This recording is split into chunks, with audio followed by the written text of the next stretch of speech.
आपके सामने एक बड़ी खबर रखे। आरजेडी के रवैये से बिहार कांग्रेस के नेता नाखुश हैं। इस वक्त की बड़ी खबर आपके सामने दे रहे हैं।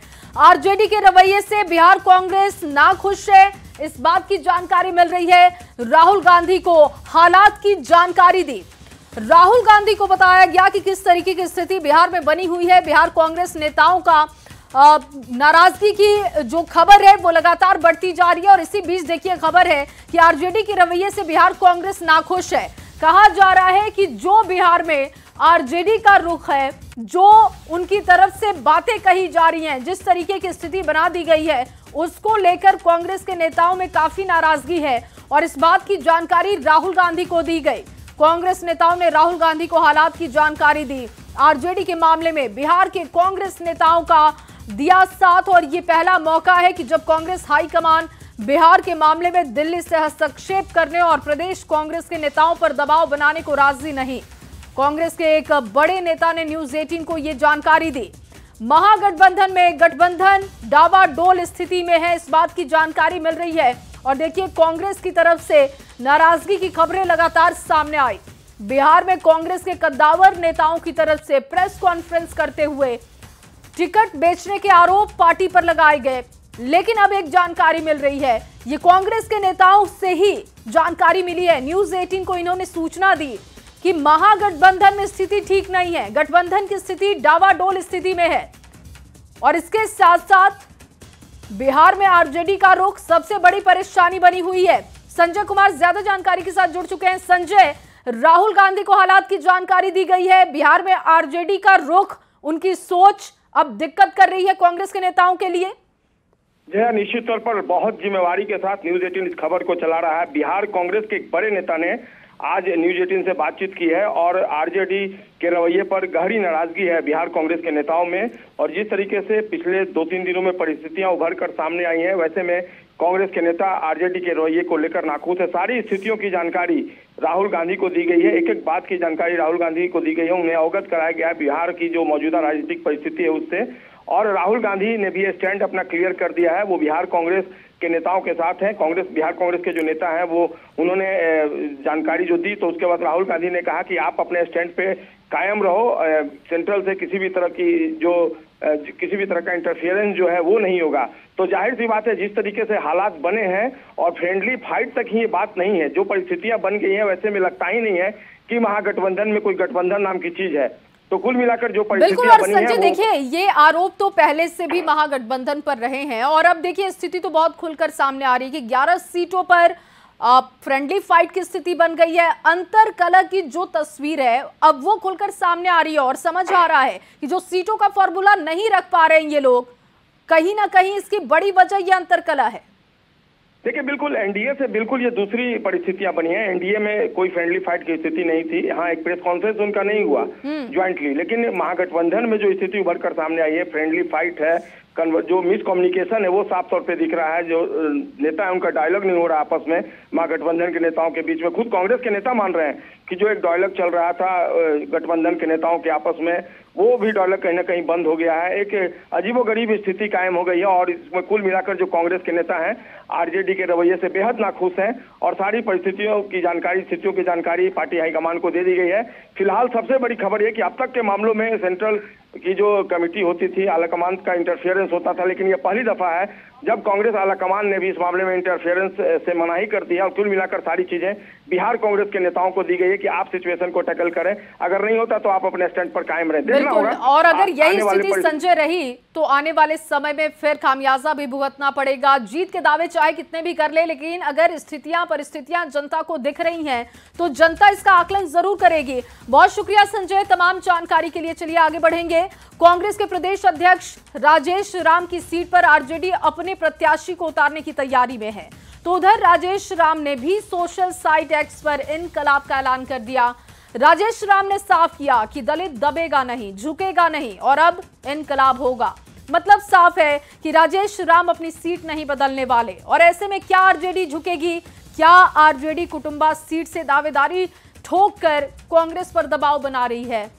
क्या है कुटुंबा सीट पर कांग्रेस आरजेडी की रणनीति? समझते हैं इस रिपोर्ट में।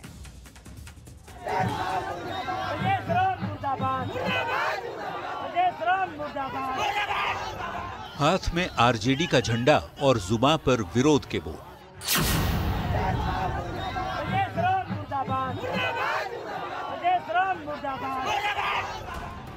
ये तस्वीर 28 सितंबर की है, जब बिहार कांग्रेस अध्यक्ष राजेश राम अपने विधानसभा क्षेत्र कुटुंबा में पहुंचे तो जबरदस्त विरोध का सामना करना पड़ा। आरोप लगा कि आरजेडी के कार्यकर्ता राजेश राम का विरोध कर रहे हैं और ये तस्वीर सोशल मीडिया पर खूब वायरल हुई।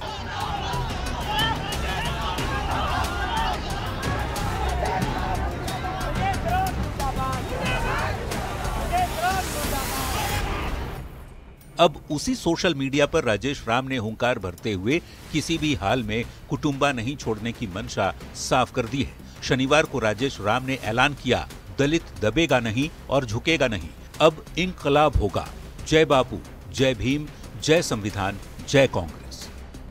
राजेश राम ने सोशल मीडिया प्लेटफॉर्म एक्स पर यह पोस्ट ऐसे समय में किया जब सहयोगी आरजेडी उनकी सीट कुटुंबा पर अपने उम्मीदवार उतारने की फिराक में है। बिहार चुनाव को लेकर सीट बंटवारे पर कांग्रेस के रवैये से नाराज आरजेडी कुटुंबा सीट पर पूर्व मंत्री और आरजेडी नेता डॉक्टर सुरेश पासवान को उतारने की तैयारी में है। आरजेडी के रुख को देखते हुए राजेश राम ने एक और पोस्ट किया और लिखा, मेरा कुटुंबा मेरे साथ है, कुटुंबा भी जीतेंगे और बिहार भी जीतेंगे। राजेश राम पोस्ट के जरिए ये साफ करना चाहते हैं कि कुटुंबा को लेकर कांग्रेस का इरादा क्या है, क्योंकि कुटुंबा से बिहार कांग्रेस अध्यक्ष राजेश राम विधायक हैं और आरजेडी इस सीट पर अब की बार पूर्व मंत्री डॉक्टर सुरेश पासवान को आगे कर रही है। आरजेडी ने राजेश राम की पारंपरिक सीट पर ही दावा ठोक दिया है, इसलिए कांग्रेस भी अड़ गई है कि चाहे कुछ भी हो जाए, कुटुंबा से राजेश राम ही लड़ेंगे। राजेश राम ने कुटुंबा से नामांकन का ऐलान भी कर दिया है। सोशल मीडिया पर एक और पोस्ट में उन्होंने लिखा, नामांकन और जन आशीर्वाद यात्रा निकालेंगे 20 अक्टूबर को सुबह 9 बजे। जिला कार्यालय दानी बिघा से कांग्रेस की जन आशीर्वाद यात्रा निकलेगी। राजेश राम लगातार 2 बार से कुटुंबा में जीत हासिल कर रहे हैं, तीसरी बार हैट्रिक की तैयारी में हैं, लेकिन इस सीट पर आरजेडी भी निगाहें गड़ाए बैठा है। ऐसे में देखना होगा आपसी मनमुटाव के बाद बात बन पाती है या कांग्रेस के राजेश राम और आरजेडी के सुरेश पासवान के बीच कुटुंबा में फ्रेंडली फाइट देखने को मिलेगी, जैसे कि दूसरी सीटों पर भी दिख रही है। औरंगाबाद संवाददाता संजय सिन्हा के साथ ब्यूरो रिपोर्ट, न्यूज़ 18। और वहीं टिकट बंटने के साथ ही कांग्रेस की अंदरूनी कलह भी सतह पर आ चुकी है। बिहार कांग्रेस प्रभारी पर बड़ा आरोप लगा है। वहीं प्रवक्ता आनंद माधव ने कांग्रेस के सभी पदों से इस्तीफा दे दिया है।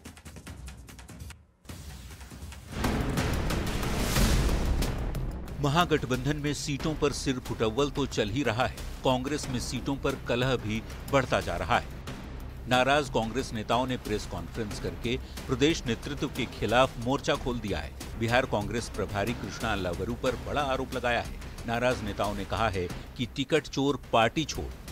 इतना बड़ा खिलवाड़ हो रहा है और राहुल गांधी तक खबर नहीं जा रहा है। उनके बीच के जो आदमी है वो गड़बड़ कर रहे हैं। हम चाहते हैं कि प्रेस संवाददाता के माध्यम से आपकी आवाज़ दिल्ली दरबार तक पहुंचे और अल्लावरू पर जांच की एजेंसी बैठाया जाए और जो गलत लोग टिकट दिया गया उसकी भी कार्रवाई हो। टिकट बंटवारे से नाराज कांग्रेस रिसर्च कमेटी के चेयरमैन और पार्टी प्रवक्ता के पद पर रहे आनंद माधव ने भी सभी पदों से इस्तीफा दे दिया है। यह एक व्यक्ति की बात नहीं है, न सिर्फ छत्रपति यादव की बात है, बल्कि ये पूरे यादव समुदाय के लिए ये बात है कि एक यादव इकलौता जो कांग्रेस में था, आपने उसको टिकट से वंचित कर दिया। उसका आधार क्या है? यह एक बहुत बड़ी बात है। विवाद की शुरुआत तब हुई जब कांग्रेस सांसद तारिक अनवर ने बरबीघा से गजानंद शाही उर्फ मुन्ना शाही को टिकट न देने पर नाराजगी जाहिर की। तारिक अनवर ने लिखा था, 113 वोट से हारने वाले का टिकट काट दिया गया है, जबकि 30,000 से हारने वाले को दोबारा टिकट दिया गया है। सवाल है कि ऐन चुनाव से ठीक पहले की ये कलह कांग्रेस का कितना नुकसान करेगी। न्यूज़ 18 के लिए पटना से संजय कुमार के साथ ब्यूरो रिपोर्ट। और वहीं महागठबंधन में चल रहे घमासान पर डिप्टी सीएम सम्राट चौधरी ने तंज कसा। उन्होंने कहा कि महागठबंधन में सिर्फ फुटबॉल जारी है, एक दूसरे के खिलाफ उम्मीदवार उतारे जा रहे हैं, जहां पर एनडीए पूरी तरीके से एकजुट है। और ये बड़ा बयान महागठबंधन को लेकर दिया गया है और कहा गया कि सिर्फ फुटबॉल जारी है। लगातार देखा जाए तो एक दूसरे के खिलाफ उम्मीदवार उतारे जा रहे हैं और एनडीए की बात हो तो एनडीए पूरी तरीके से एकजुट है। सुनवाते हैं आपको। गठबंधन में सिर फुटौल हो रहा, एक के कैंडिडेट के खिलाफ दूसरा कैंडिडेट लड़ रहा, इसलिए बंटवारा तो हुआ ही नहीं है। हम लोगों का 243 उम्मीदवार पूरे बिहार में सभी जगह लोग नॉमिनेशन कर रहे हैं, एक गठबंधन के तहत चुनाव लड़ रहे हैं। और वहीं केंद्रीय कपड़ा मंत्री गिरिराज सिंह एक बार फिर से महागठबंधन पर जमकर बरसे हैं। उन्होंने कहा कि महागठबंधन के पास ना तो कोई नेता है ना ही कोई नेतृत्व। साथ ही ये भी कहा कि तेजस्वी यादव पर कोई भरोसा नहीं कर रहा। बिहार में एनडीए की जीत का दावा किया। 2010 में जदयू और बीजेपी ने मिलकर के एक रिकॉर्ड बनाया था 206 सीटें का। इस बार हम उससे भी अधिक जाएंगे, क्योंकि हमारे पास नेता है, नेतृत्व है, कार्यक्रम है, नियत है, लेकिन महागठबंधन नाम की कोई चीज़ नहीं है। तेजस्वी यादव पर कोई भरोसा नहीं, कांग्रेस ने माना नहीं, एक दूसरे को कोई नेता मानने को तैयार नहीं, तो बिना न नेता है न नेतृत्व है। महागठबंधन की स्थिति आज यही है, दिल के टुकड़े हजार हुए, कोई यहाँ गिरे कोई वहाँ गिरे।